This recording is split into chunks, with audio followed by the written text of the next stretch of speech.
Come here. Take over, Elon. Just take over. It was at this moment that he knew. He fucked up. On June 5th, Elon Musk took a drastic step and accused Donald Trump of being in the Epstein files. After a year of cozying up with Trump, almost brigading Twitter in support of him, and donating more than $120 million to his presidential campaign, it was only on June 5th, 6 months into Trump's presidency, that Musk remembered, oh shit, Trump is in the Epstein files. Let me tell the people real quick. Or maybe it's not that Musk suddenly remembered Trump's past, it's just that he kept it hidden and let it out when it was useful for him. But what was Elon trying to hide anyways? The video of Trump hanging out with Epstein, which he later tweeted as proof that Trump is in the Epstein files? But that video was available on YouTube long before, and multiple media outlets had reported on it. The fact that Trump is in the Epstein files is also well known. There are flight logs of Trump traveling with Epstein in the infamous Lolita Express. There are records of Epstein's black book with more than 20 contact numbers associated with Trump, but none of this was hidden. Nor does any of this prove that Trump actively participated in Epstein's illegal activities. It proves that Trump was indeed friends with Epstein. So what exactly was Elon hiding?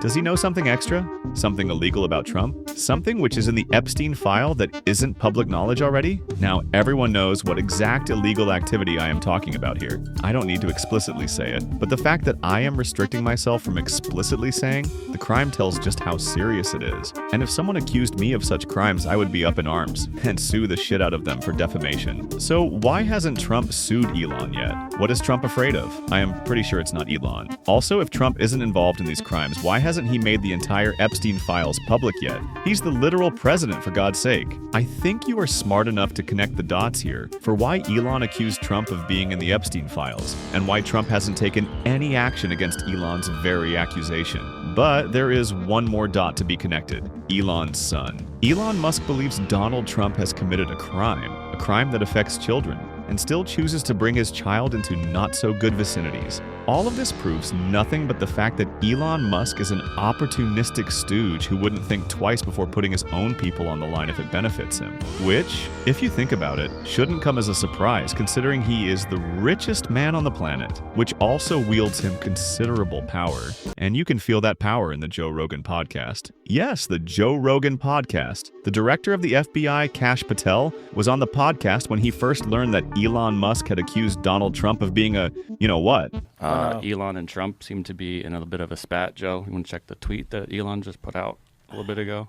Time to drop the really big bomb. Donald Trump is in the Epstein files. That's the real reason they have not been made public. Have a nice day. Jesus Christ. And Kaya Patel's reaction was, I'm out of this. I'm not participating in any of that conversation What between is he? Elon Have a and Trump. nice day, DJD. The director of the goddamn FBI, which holds the files of the country's most notorious sex trafficking ring, gets to know about the country's richest man's accusation on the country's president of being involved in the said ring, and decides it's none of his business. That Donald Trump is in the Epstein files? I mean, does he have access to the Epstein files? I don't know how he would, but I'm just staying out of the Trump-Elon thing. That's way outside my lane. What the are they doing? I know my lane and that ain't. Make it make sense. You can't, so let me make it for you. In any other world, if the FBI director gets to know of such allegations, he simply sides with the president. Considering the president is the one who made him the director in the first place, unless it's Elon Musk making the accusation. Notice how I simply said that in any other case, the FBI director sides with the president instead of being independent and doing the appropriate investigation. Well, that's what the standards are nowadays. Anyways, that's not the point. The point is, Elon Musk has power within the government, even after going against the president. Who is Elon again?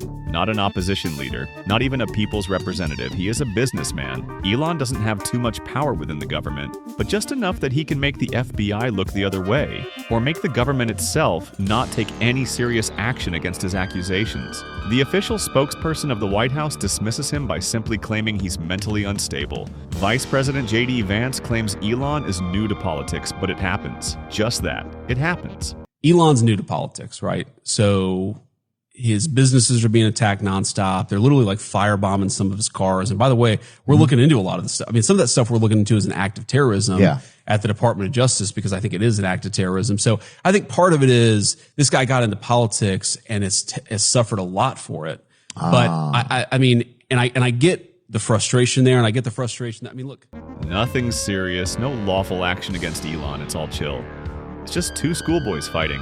That's the reaction you get when you hold power over the government. Otherwise, try making such accusations and letting them go public while being a common man.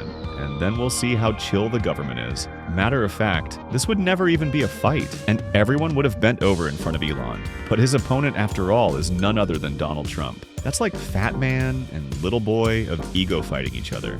Elon helped Trump a lot, and made sure everyone saw it. Apart from explicitly tweeting that Trump wouldn't be the president if not for him, Elon was also subtle about it. So subtle that he was standing beside Trump in every presidential rally. Then, after Trump became the president, stood beside him in the White House, inside the Oval Office, for months.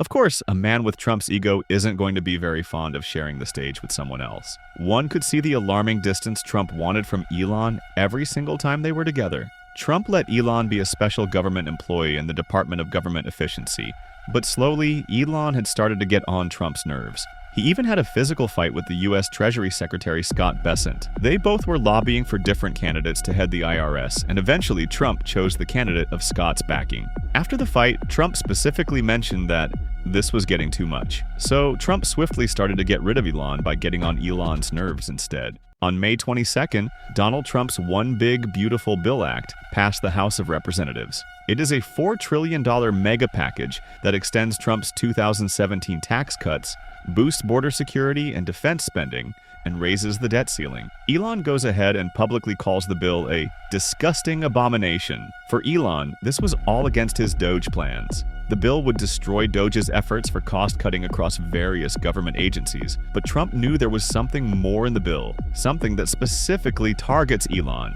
Through the bill, Trump took away Elon's EV mandate and then struck it up on his face, saying Elon knew it all along. I'm very disappointed because Elon knew the inner workings of this bill better than almost anybody sitting here, better than you people. He knew everything about it. He had no problem with it. All of a sudden he had a problem. And he only developed the problem when he found out that we're going to have to cut the EV mandate. It's like saying, I'll beat the shit out of you. What are you going to do about it? Elon, of course, isn't going to agree to any of that. He simply refused that he had ever been told about it and called it a lie. Musk even floated the idea of starting his own political party. But then Trump again came to rub salt on Musk's wounds. He wrote on Truth Social, Elon was wearing thin. I asked him to leave. I took away his EV mandate that forced everyone to buy electric cars that nobody else wanted, that he knew for months I was going to do. And he just went crazy. The easiest way to save money in our budget, billions and billions of dollars, is to terminate Elon's governmental subsidies and contracts. I was always surprised that Biden didn't do it. Donald Trump is now actively trying to ignore Elon, now that Elon is out of office. Trump has even squashed any efforts at reconciliation.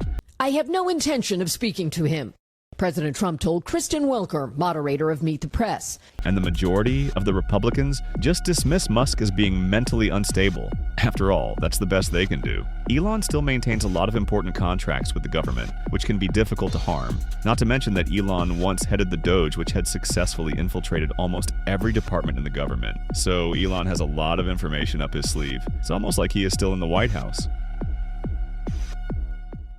Do you get it now? It's all a circus. Europe is laughing, China is laughing, the whole of Asia is laughing. Heck, even Africa might be laughing right now. Where is the protocol? Where is the law and order? The richest man in the country gets into the president's residence and puts up his own company's internet in the residence. Can access all the data of not just the president, but also the people by infiltrating various agencies through his own crony-made-up government agency, which the president literally helped him to build. But then the president doesn't like the power the rich man is commanding, so he shoves him out of the office. And the rich man goes on a rant on his social media platform, accusing the president of being a PDO. And on top of that, the president is chill with it and doesn't take the accusations too seriously either.